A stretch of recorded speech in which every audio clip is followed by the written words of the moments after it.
and over again. And welcome to another episode of Digital Dating with Anonymous Andrew. And I am really excited. So I'm back for the summer, and I hope everybody had a nice summer. Tonight with me, I have Sherry Gaba. And Sherry is a licensed clinical social worker. She's also a licensed psychotherapist and life coach who helps people cope with codependency, love addiction, toxic relationships, and mental health issues. Welcome to the show, Sherry.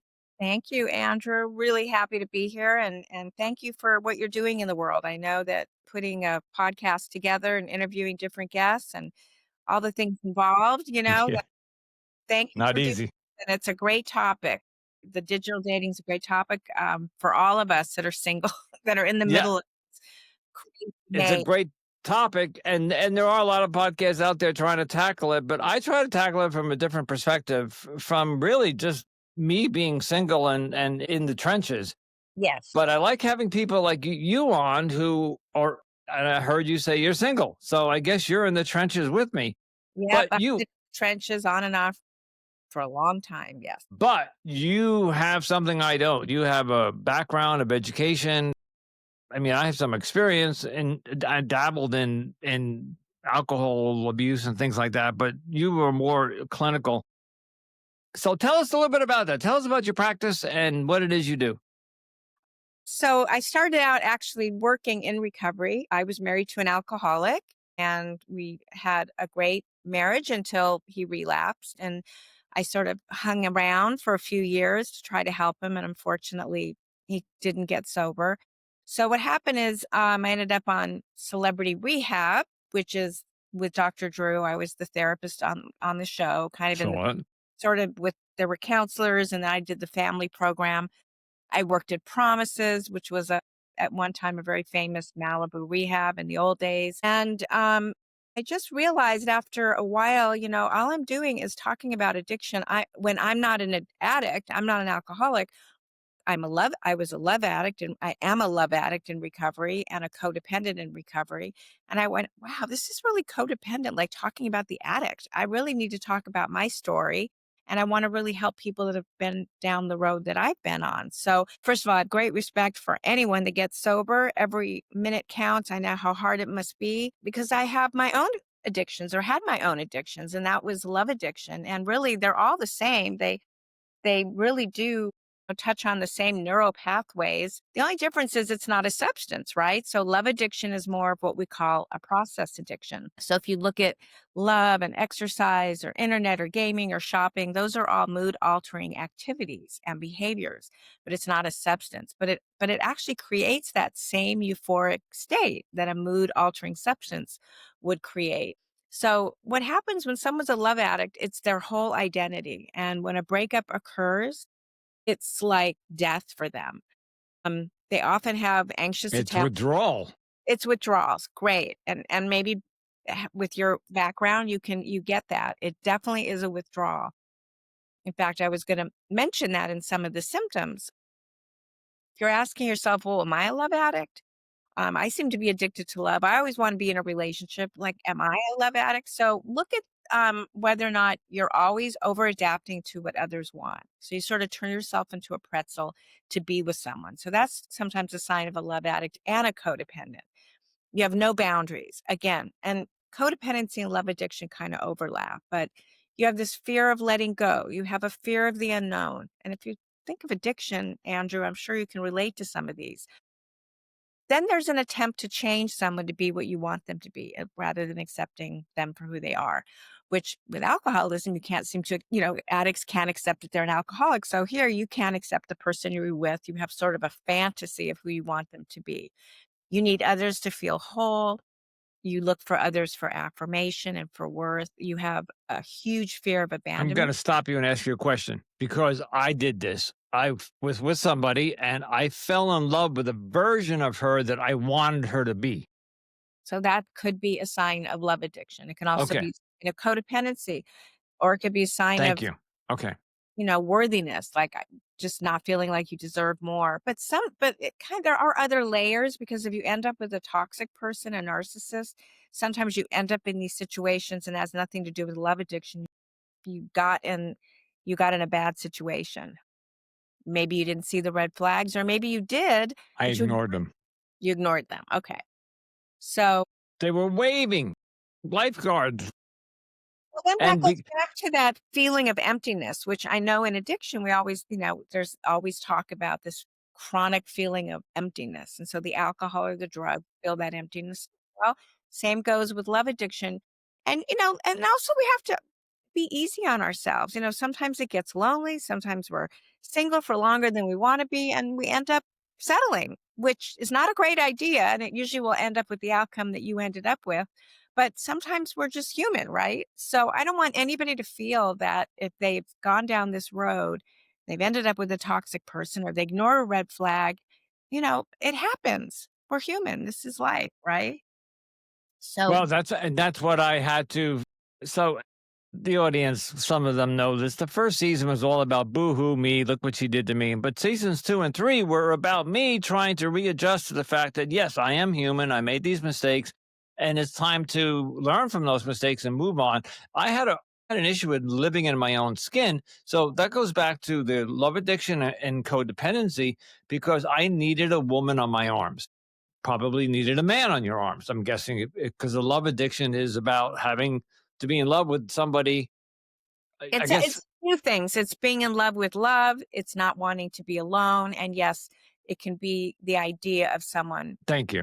Okay. just having somebody. I mean, I'm one of the lucky ones. I had the most amazing dad, and I guess I've been looking for someone like him my whole life because I've yet to find anybody as amazing as him. And I think that's part of what my now I recognize what that was, and I don't mean that in a weird way. It's been very hard to find a really good person that maybe meets a certain expectation, but I think we all should have expectations, right?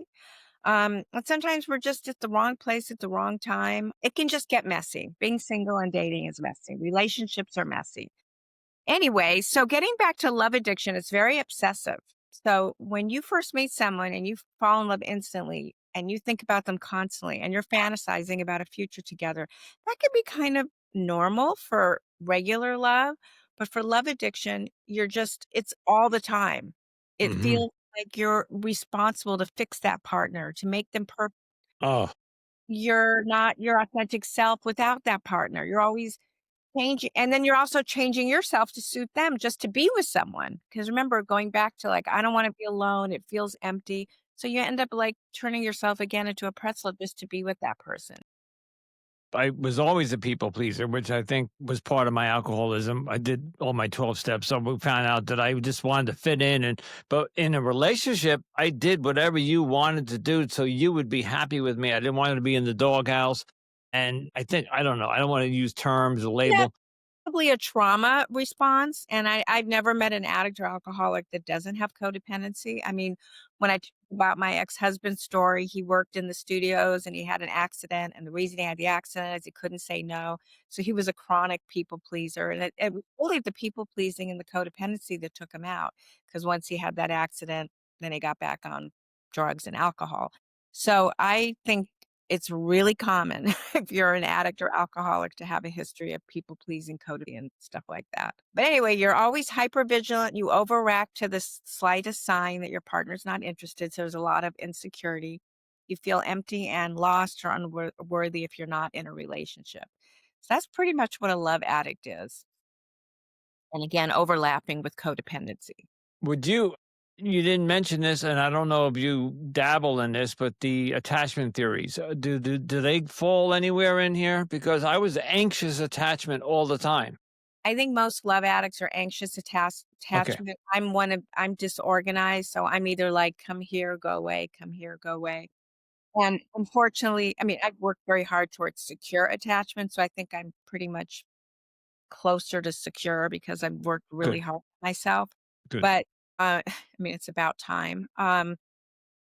Took a lifetime, but you did it. I did it, and, that's what makes that digital dating thing so crazy because like I just met someone recently, he was very consistent, and then gone, ghosting. Like, where did What you go? is that? This is what my podcast is about. Why? They never used to be like that. I don't know, but I won't probably chase him because that's, I think if he's interested, I really am kind of old fashioned. I think he needs to make the He should want you. You should want him to court you, but that Yeah, yeah, and they still may contact me, but it's if you have an anxious attachment style or a disorganized, it's a little uncomfortable. it Now, is. in my life now, I'm like, okay, I guess that's dating. It doesn't feel good.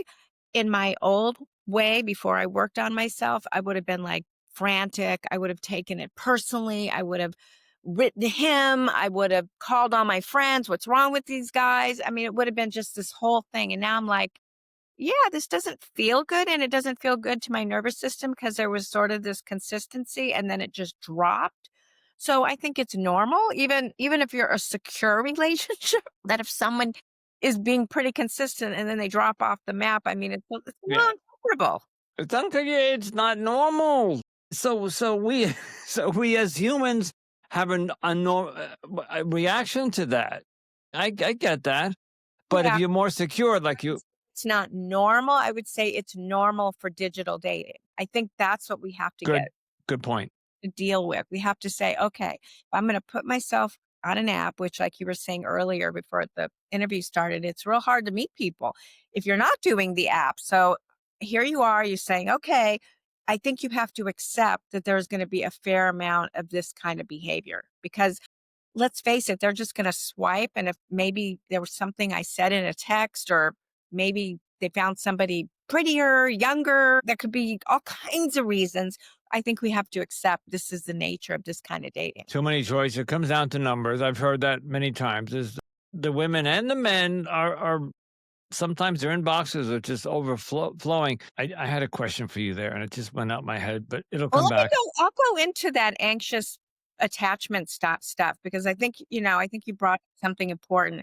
Sometimes it can be referred to as insecure ambivalence. So, children develop this form of attachment when their parents are real consistent and they respond to them, and it's normal. If that happens where they're nurturing and caring and attentive, that's going to probably help you develop a secure attachment.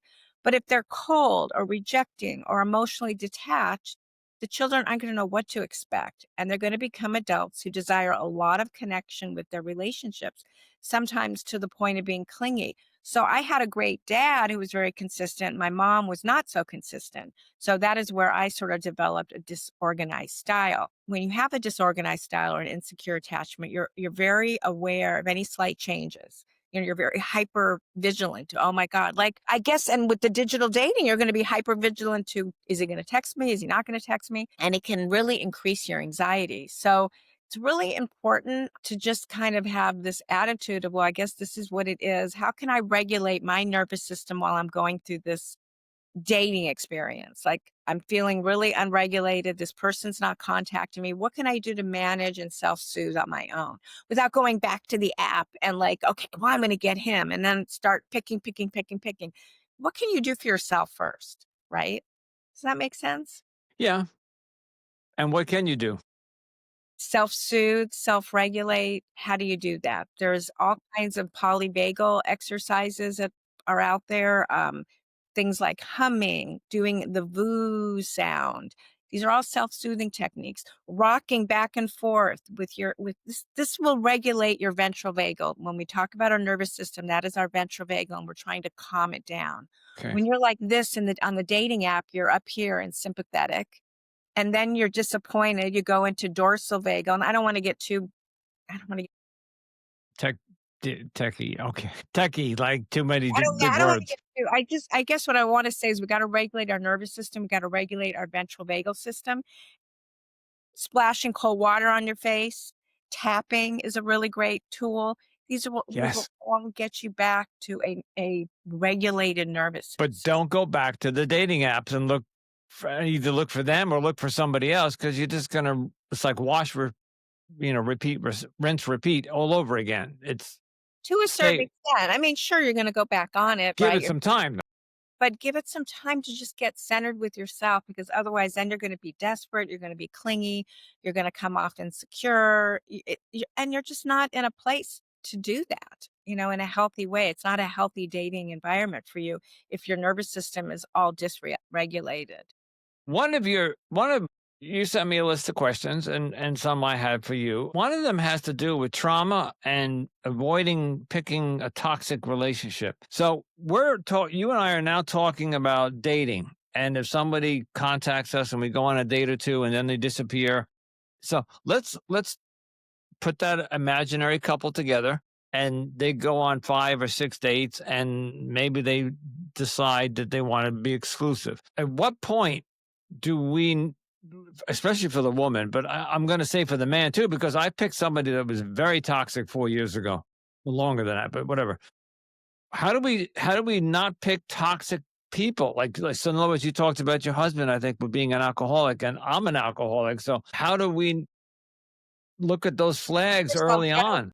alcoholism or being in recovery and toxic have nothing to do with each other. Like my ex-husband was the greatest guy in the world. He just had a really horrible disease, but he was not toxic. He treated me greatly, except when he drank, which was why I couldn't stay with him. Okay. But I never, someone being an alcoholic Okay. is not toxic. If Okay. they're not in recovery, Then what do you call toxic? so toxic would be things like they're very obsessive. They're calling you all the time. They want to spend every minute with you. You're twisting your personality and values to be with them. You're Okay. always walking on eggshells. You're always worrying about what they're thinking because they're so inconsistent. You're trying to anticipate what they might think or say to avoid triggering a fight or them getting mad. So you're always, again, walking on eggshells, which talk about dysregulation. Oh my God. You feel guilty for everything because they always are pointing the finger at you. They project everything that they are onto you. You're fighting constantly with them. They're very difficult. They're very manipulative. They're very controlling. They like to dominate all of your activities. They're very possessive. They yell, they insult, really basically to inflict pain on you. There could be physical injuries, physical abuse. They're very disrespectful of you. They're dishonest. You're describing narcissism. Yeah, well, that's what a toxic person Okay. is to Okay. me. Yes, yes, yes, yes. They lack self-care. You start lacking your self-care because you're so Yes. addicted to them. So yeah, there's probably, and again, not everybody is a full-blown narcissist. So I would say these are toxic and narcissistic traits. But they can have traits and not be full-blown. What makes a person a full-blown narcissist is someone who lacks complete empathy for Right. anything but themselves. And there's a spectrum. I know there's a narcissistic spectrum I've heard that so that could be basically we're this is why another guest came on and said we're all on the spectrum. We're all narcissists, but you and I are all the way down here, and the full blown MPD is all the way up there. And then of course you got a sliding in between, and that's a big spectrum. So because we all technically if you did the definition of narcissism is we only care about ourselves and empathy. For example, like if you see especially during COVID, it was a great example. People didn't care. They raided the grocery stores to get the last toilet paper. Instead of like all coming together when you go to the Red Cross and see them handing out things, and that's beautiful. But Right? what I saw some ugliness during COVID sh- shows like during panic times, people are There's always going to be toxic people, and there's always exactly. rude people, and there's always going to be disrespectful people. For a roll of toilet paper. I was like, But "You I gotta think be getting kidding me." back to the dating, you talk about getting an exclusive with somebody. I say slow and steady wins the race. I wouldn't get exclusive with someone for quite a while. I wouldn't sleep with someone right away Me neither. Good.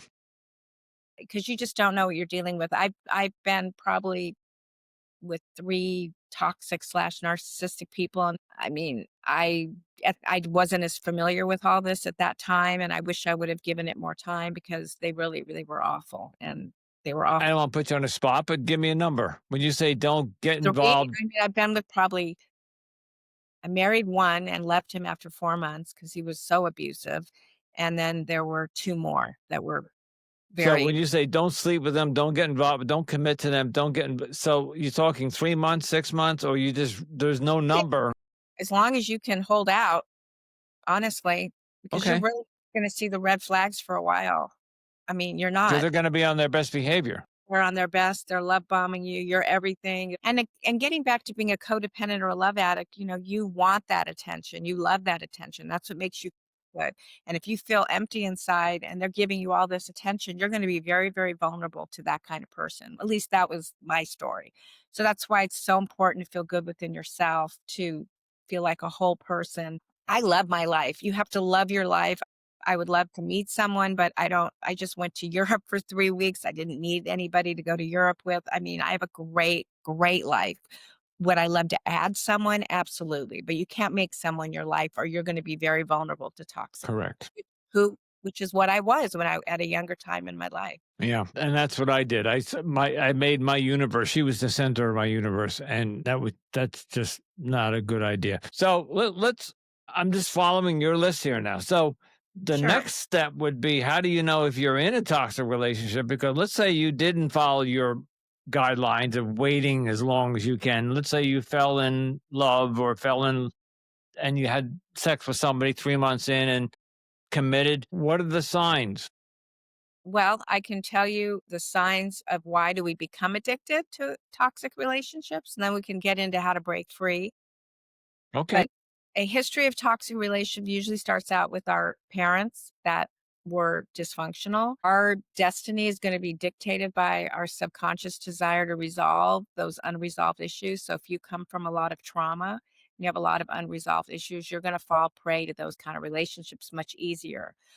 That's not always the case. You can still meet a toxic person or a narcissist and had a great childhood and just end up being love bombed. But more often than not, you usually have some kind of trauma where a parent wasn't there for you, where your parents didn't protect you. There was child abuse or neglect or addiction, or maybe you came from a divorce and your mom or dad parentified you and made you like a little adult.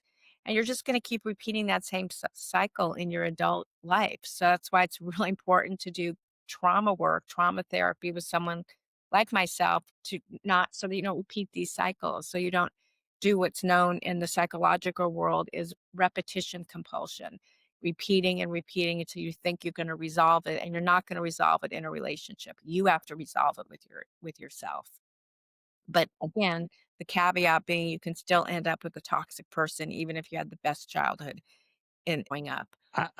My father was a doctor. My mother was a nurse. For middle class family in an affluent neighborhood, Catholic schools, all the way up to college. I had it all. The silver spoon. I don't know where I made a left turn, but I made a left turn, got into drugs and Well, alcohol. well, part of our, I'm close to your age, it's part of our generation, but were they available emotionally, physically? Because if they both were professionals, maybe, you didn't Yeah, get. my mom was a nurse for him, but she raised. I have three younger sisters, so and we had nannies. You know, growing this was the 60s and 70s. We had nannies and maids around the house. I mean, I'm talking wealthy. And so maybe not. They weren't there. They were out working and then they went to these social gatherings. So there was always parties at night. But I remember my mom.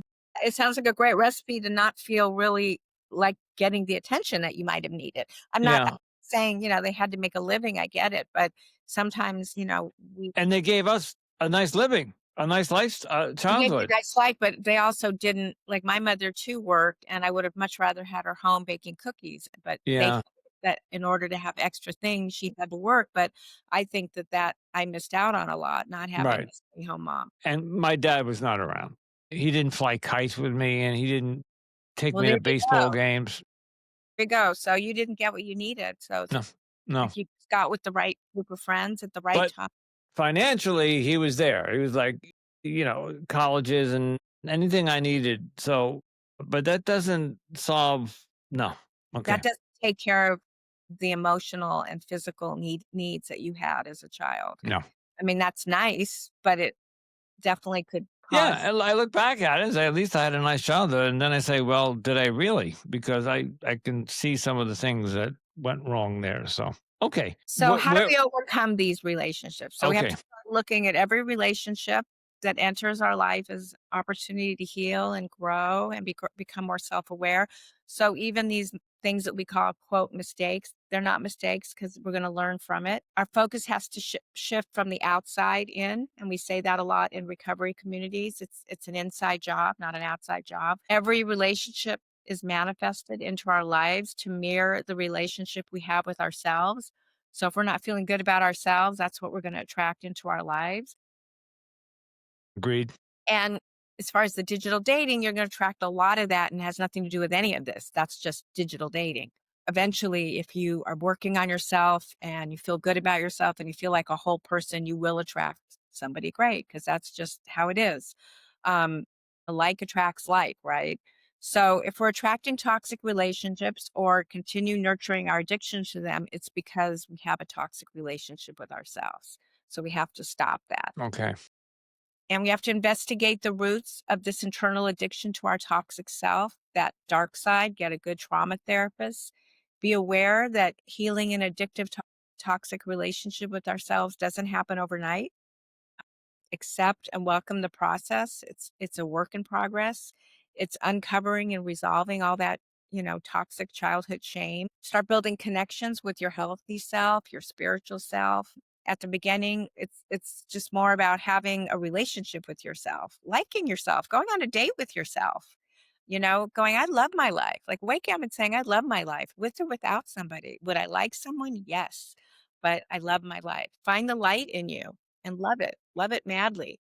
Start with positive thinking words, maybe do some visualizations. Again, if you have early trauma, get a great trauma therapist. You just need to recondition yourself and become addicted to the healthy self that you are, that you've always been, because you're valuable and you're vibrant and you're strong and you're beautiful. That sounded like a Saturday Night Live skit, but that's where I'm at with that. Okay. So we kind of covered the list that you gave me, but I have another list that you had made up, and there's an interesting question in there that I'd be curious. What are some of the subtle signs that a partner may be luring you into a toxic relationship before you fully get invested?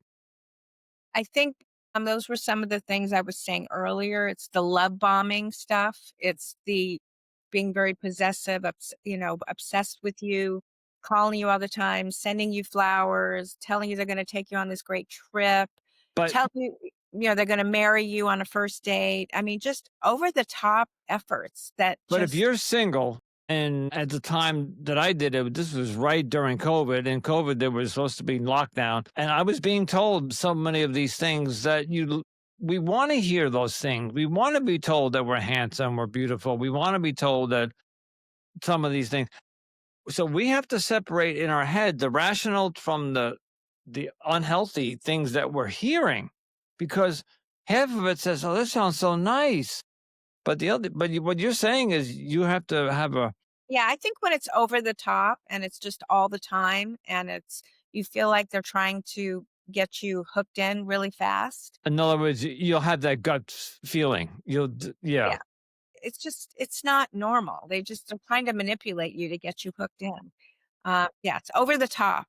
There's I've been seeing this on social media and other podcasts. People talk about gut instinct and gut feelings, and there's some research science done for this that is a third sense. Our gut is essentially our second brain, but the whole concept of a gut feeling is real. So they say if you have an instinct or you have a gut feeling, It's our intuition, it's our GPS system, it's our correct. soul. Our soul doesn't lie. If you're a spiritual person, I'm not saying God is talking to you, but in a way it is like God talking to you. I mean, it's a knowing. It's just, we all have it. We just don't want to see It's it. our body's self-defense mechanism that it's fight, flight, or there's a third term, fight, flight, or Flight or freeze. But we don't freeze. want to, if we're really not, if we don't feel good about ourselves, if you know, we don't have a life that we love, if we are just expecting another person to fit all of our needs, we're going to overlook the signs because we don't want to be alone. And if we do, I mean, it's one thing to be alone, but you have to, you can't, you're going to end up settling. You're going to end up, That's all right. Good part to bring up the next question. So let's say you and I, for example, you said we're about the same age. We're at a time in our life, and you're in a probably a little bit better place than I am emotionally with your stability and about you were I don't know, talking about. years of recovery. That's a long time. Yes, it has, and but I've done a lot of work on myself, but I've also been through a couple of relationships during that time that didn't go well. So I made some mistakes. what can we do now to go?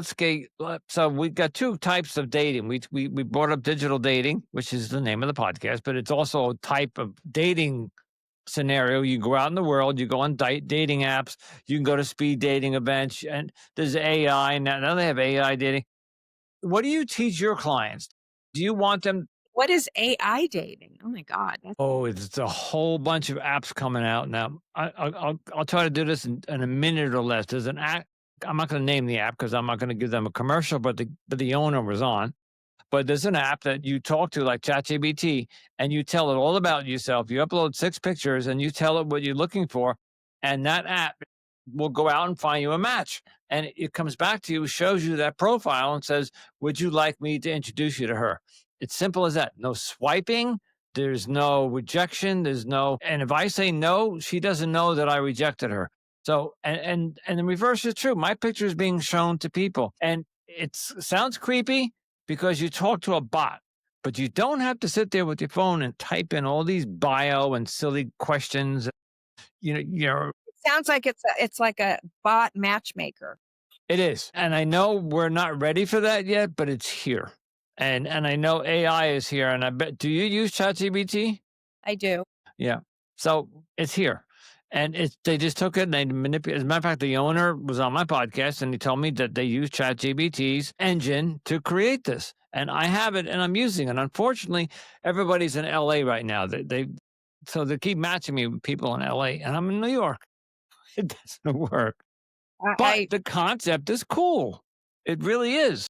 Yeah. Yeah. So I haven't gone on a date yet and I haven't. Like I said, it's a matchmaker, but not a real person matching you up. It's crazy. Precisely. And it's free only because they haven't ironed out the kinks and they're rolling it out. So I'm a client. I come to you. You besides your medical or your what's the word? Psychotherapist. You have your life coach too. So I come to you and I say, look, I'm 60 something years old. I'm having trouble meeting women. What would you tell me to do? Do you want me to go to dating apps or you want me to go out into the wild? Well, I'm not a dating coach, so I'd probably would refer you to a dating coach if that's what your main goal is to figure out how to meet someone and how to go about it. But if you're talking about working on your self-esteem, if you're talking about early trauma that needs to be looked at, I mean, I am a coach, but I'm not like a dating coach. I coach people when it has to do with trauma. Okay. Like that. Yeah. Codependency and someone that's breaking up from a toxic partner. But if someone really wants to know, how do I date? How do I get this thing started? I have an amazing dating coach I would send them to, the person I used to do a podcast with. Great. Okay. And feel free to send her my way and I'll be happy to interview her. Sure. I'm going to ask you a personal question. And of course, feel free to say none of your business, but where do you go find men? I mean, at the moment, I am on an app. Okay. All right. Good. I'm on an app and I go off them quite frequently because that's the problem. We go on, we get bored in a month or two and we get off and we get burnout. It's app burnout. Yeah. I get more like, this is not working. So I'm going to not focus on this right now. Do you go? Now, so you just went to Europe. Did you meet any men? No. That wasn't your intent. Okay. No. Yeah, I mean, I have my I'm gonna sound like an old lady with my dog, but I do. I have my dog. I live on the ocean. Who just walked in your room? I just saw him. He just walked in.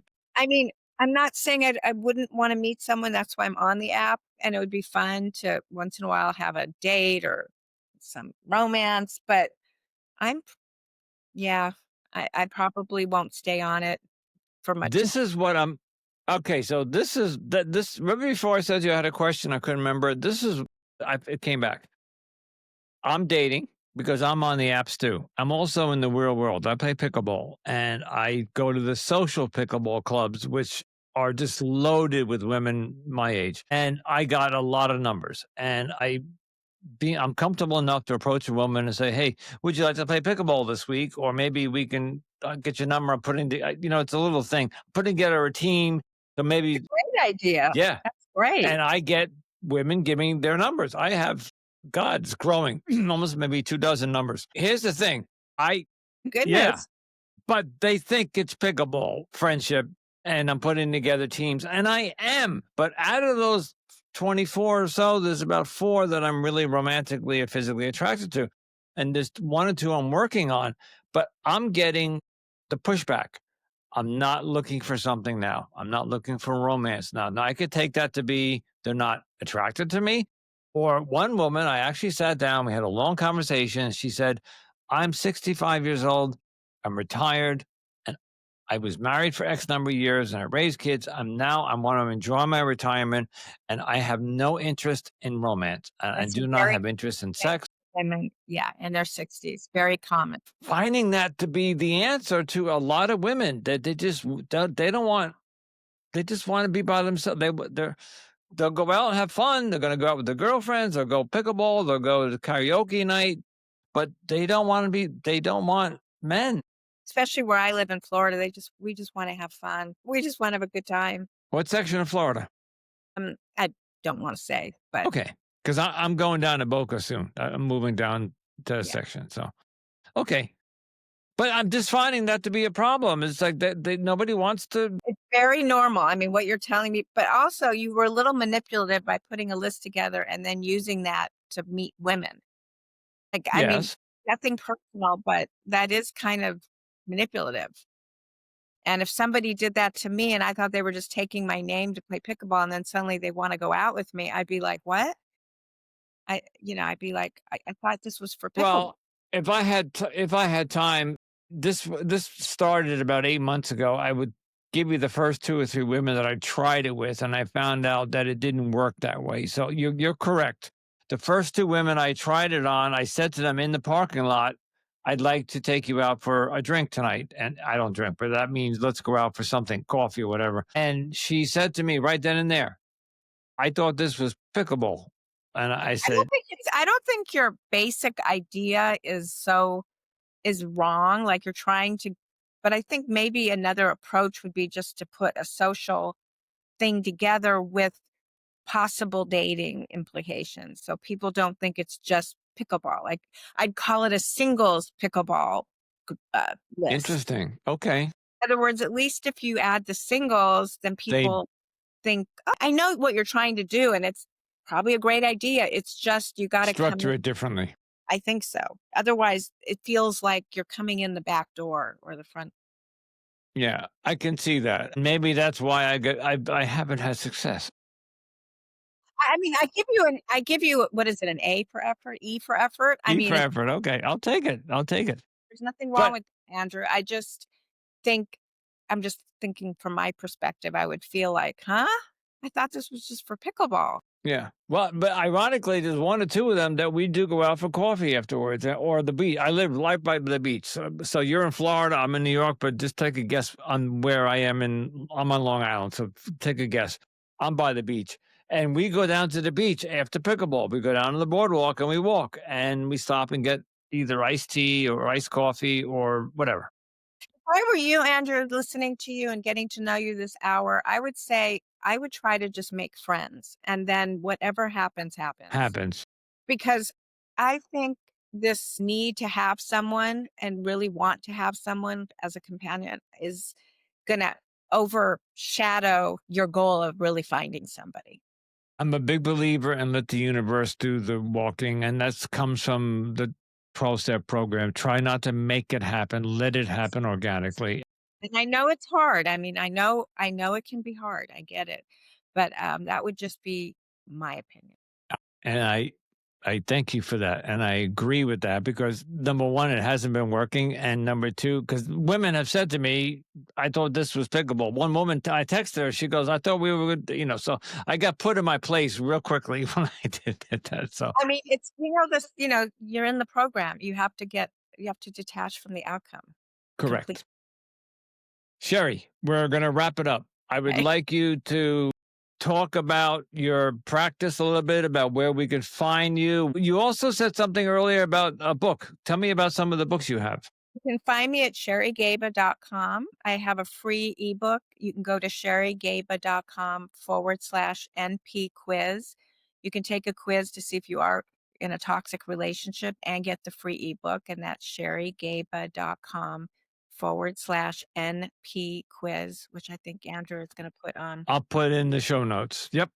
And my book is called Love Smacked. And I always forget the second half of the name of the book. It's hysterical. It's something like how to, it's basically, it's I looked it up. It was Love Smacked. And then you have something else about chicken soup for the soul. that was one of my first books that I wrote a chapter in. But Love Smacked is really how to heal codependency and love addiction. And it's almost like a workbook and book all in one. It's on Kindle and Audible. And you'll find it under Love Smacked. And you had a podcast, but it's no longer. Yeah. Okay. But about 2 years ago, it was called Okay. but it's still out there. There's great The recordings. Love Fix. Okay. Yeah. Listen, why not? Sometimes some of the older podcasts that were around for years, you came on for 2 or 3 or 4 years, and then you got your message out, and sometimes you end on a high note. In other words, don't It was take it to great. the I end. had a lot of fun. We were great. Carla and Yeah. I were great. It was a great podcast. People loved it. It's just a lot of work. And since I'm getting to the, semi-retired place, I just don't have it in me. I get that. I'm working 2 jobs, and I'm just trying to wind it all down, so I get Yeah. it. So, I know. Well, nice to Sherry, meet you, Andrew, and thank you for yes, having me on. thank you so much. It was a delight to meet you, and everybody, Sherry Gaba, and we'll put the free link to the book in the show notes and everywhere else that she can be reached, and we'll talk again soon. Okay? Thank you.